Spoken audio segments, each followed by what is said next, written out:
au sommaire de cette édition, l'aide de Nawaz Nourbuks, directeur de l'information de Radio Plus, sollicité pour venir en aide à un homme englouti par ses dettes. Gérald Alcindor se tenait en haut d'un bâtiment à Port-Louis et menaçait de commettre l'irréparable.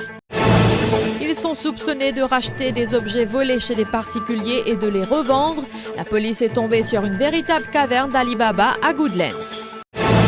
Encore une saisie record, 63 millions de roupies de drogue interceptées sur un bateau conteneur hier après-midi, soit 4,2 kilos d'héroïne, un premier suspect identifié. À l'Assemblée nationale ce matin, Pravin Jugnut accuse Xavier-Luc Duval de China bashing. En Grande-Bretagne, une employée d'un hôpital soupçonnée d'avoir tué 8 bébés. Et puis football avec la Coupe du Monde 2018, l'Angleterre devra éviter le piège face à la Colombie. Il s'est senti abandonné et impuissant et a mis sa vie en danger pour se faire entendre. Cet homme a sollicité l'aide des médias, plus précisément celle de Nawaz Nourbuks, directeur de l'information de Radio Plus. Gérald Alcindor est criblé de dettes et reproche à la Fédération de handball de ne pas l'avoir payé. Les faits se sont produits ce mardi après-midi à Port-Louis, compte rendu Rivestos. 15h30, la rédaction de Radio Plus apprend qu'un homme est monté sur le toit du bâtiment se trouvant en face du Citadel Mall. La police et les pompiers sont mobilisés. Quelques instants après, c'est le directeur de l'information qui reçoit un appel. Les policiers sollicitent son aide car l'homme en question a demandé à pouvoir s'entretenir avec Nawaz Nourbuks. Une équipe de Radio Plus et de Télé Plus seront donc sur place. Deven Anakouti est également présent. Ce journaliste représente le département Explicouka qui traite de dizaines de cas par jour. Objectif, trouver des solutions à différents types de problèmes. Les négociations débutent. Gérald Alcindor voulait que sa voix soit entendue. C'est ce qui lui est proposé. C'est pas l'endroit pour nous discuter. Écoute-moi bien ça que mon pour dire toi là. Dimanche grand matin, Deven en même temps de studio Radio Plus, te explique le problème. Et ça nous fait la police. Moi, mon cause que Ken Orion, advisor, Marvin Jagnas. Comprends bien. Et mon cas, j'ai un écho du vent médiatique. Mon cause pour essayer pour toi demain. Pour dimanche, Deven prend ton cas radio dans la journée. Advisor Premier ministre pour essayer pour toi, t'expliques le problème. C'est une solution pour toi. Je veux dire, ça qui est maximum qui m'a fait, mon faire pour toi. Après 15 minutes d'échange, il se laisse convaincre et prend sa décision. Eh, vous pouvez, ça va nous déranger dans le bureau.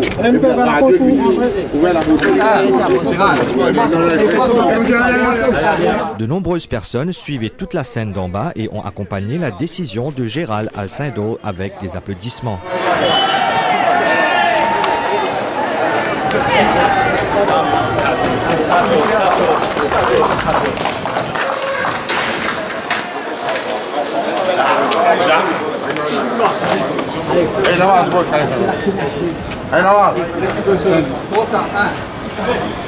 Aujourd'hui, je explique mon problème.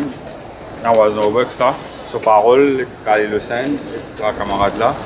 Je vais demander pour trouver une solution qui, ce que je fais pendant un an, parce qu'il n'y a aucune solution. Nous avons rodé tout la tête, billets avion, ainsi de suite, man food service, un GPM qui est là, qui nous soutient moi, qui n'empêche pas de faire une réaction que nous voulons faire.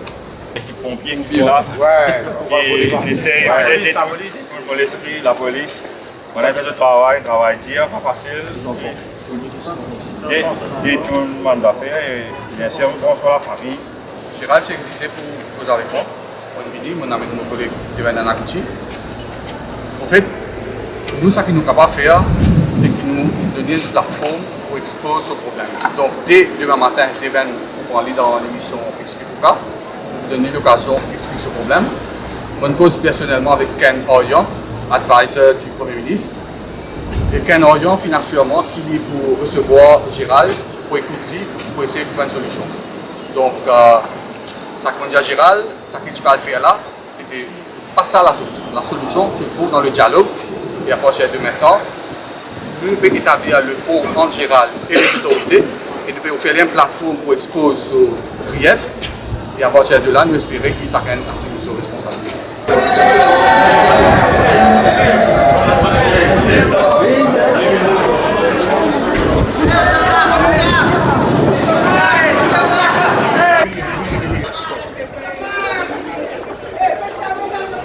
L'équipe de Radio Plus fera le pont entre lui et les autorités concernées. Il interviendra dans l'émission Explique ou cas ce mercredi matin. Plus d'1 million de roupies d'articles volés retrouvés chez un habitant de Grand Gobe aux petites heures ce matin. C'était lors d'une perquisition des officiers de la CID de Goodlands chez Mohamed Salim Toufani. Cet habitant de Grand Gobe a été arrêté pour vol et possession d'articles volés, un sujet de Kavina Ramparsad.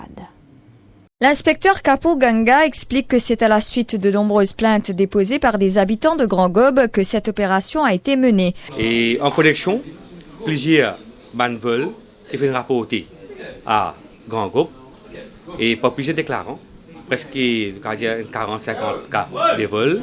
Et suite à ça, c'est dans un profil qui est posté dans Facebook, que c'est la vente de l'article. Nous faisons procéder à Calogine Grand Gobe, que la case appropriée sur l'information. Mohamed Salim Toufani était depuis 2 mois dans le viseur du CID de Goodlands et c'est vers 5 heures ce matin que les officiers ont perquisitionné son domicile. Sur place, ils sont tombés sur une véritable caverne d'Alibaba, 10 téléviseurs, 10 téléphones, 7 micro-ondes, 8 ordinateurs portables, ainsi que 2 bicyclettes et plusieurs autres objets volés ont été retrouvés sur place. Il n'est pas capable de nous une réponse justifiable, mais au fur et à mesure, graduellement, les films commencent à révéler nous certains suspects qui filment une côté, les films remettent ça à l'article là, c'est-à-dire n'acheter ça à l'article là. Ça va suspect là, des gens connus par la police, c'est un récidiviste et ça va suspect des gens qui par la police. Nazir a été victime d'un cambriolage il y a 2 mois. Cet habitant de 4 bornes est venu récupérer ses affaires. Moi, sur cela, je fais une déclaration à la police Grand Gobe d'un complexe, je suis perdu. Plusieurs articles, en télévision, microwave. Mais aujourd'hui, je suis là, je reçu tout un démo l'article. Les 2 accusés ont été traduits devant la justice et la police a objecté à leur remise en liberté. D'autres arrestations sont à prévoir. Les trafiquants de drogue rivalisent d'imagination pour suivre l'ensemble des mouvements de leurs colis. En effet, des traceurs GPS ont été placés sur les 2 colis d'héroïne saisis hier sur un bateau-conteneur dans le port, soit 4,2 kg d'héroïne d'une valeur marchande de 63 millions de roupies. Il s'agit du même type de traceur GPS saisi sur un colis de drogue à Madagascar lors d'une récente opération. Selon la Customs Anti-Narcotics Section, cette méthode est utilisée pour la première fois à Maurice. Bonne nouvelle pour les 90 licenciés de l'hypermarché Shoprite à Trianon. L'espace de Shoprite a été alloué à Pick and Buy Limited après qu'un accord a été conclu ce matin avec le Trianon Shopping Park. L'annonce a été faite par le directeur du Trianon Shopping Park, Dani Ismaël, qui affirme qu'il s'agit là d'un choix stratégique. La date de l'ouverture est donc prévue pour le 15 décembre. D'autres projets sont envisagés. Une dizaine de personnes ont manifesté devant les locaux de la NHDC. À Rosil, à ce jour, 29 personnes, dont 11 enfants, vivent toujours dans le centre de refuge de Saint-Malo, et ce, depuis le passage du cyclone Birgitta. Ils vivent dans la crainte que la Child Development Unit leur retire la garde de leurs enfants, car ils vivent dans des conditions déplorables. C'est un Memorandum of Understanding et non un accord qui a été signé entre la SBM Mauritius Infrastructure Company Limited et la société chinoise Poly Technologies. Ce MOU concerne la construction de logements sociaux. Ces précisions ont été apportées par le Premier ministre en réponse à la PNQ à l'Assemblée nationale ce matin. Le leader de l'opposition n'a toutefois pas été convaincu par cette réponse.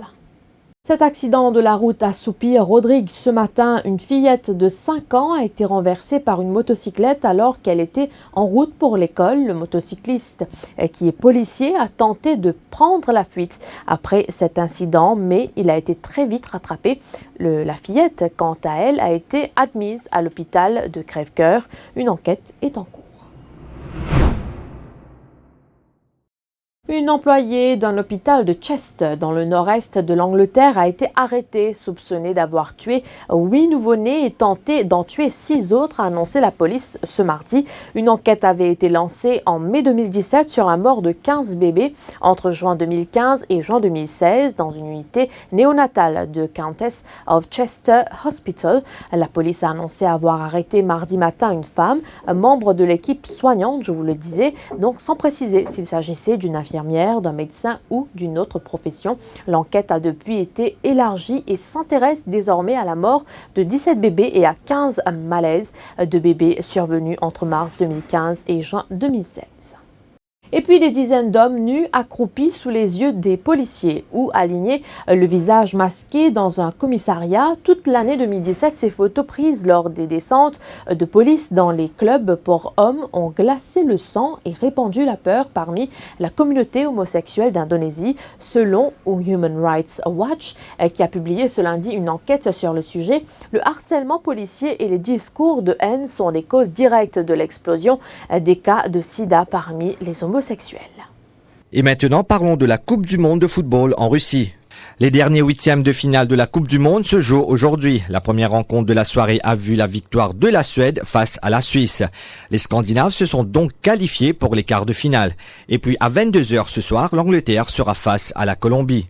Les Free Lions se sont aisément qualifiés pour ce deuxième tour. Le vainqueur de cette rencontre affrontera la Suède. Voilà, c'est la fin de cette édition. Merci de votre attention. L'info en continu sur le www.defimedia.info.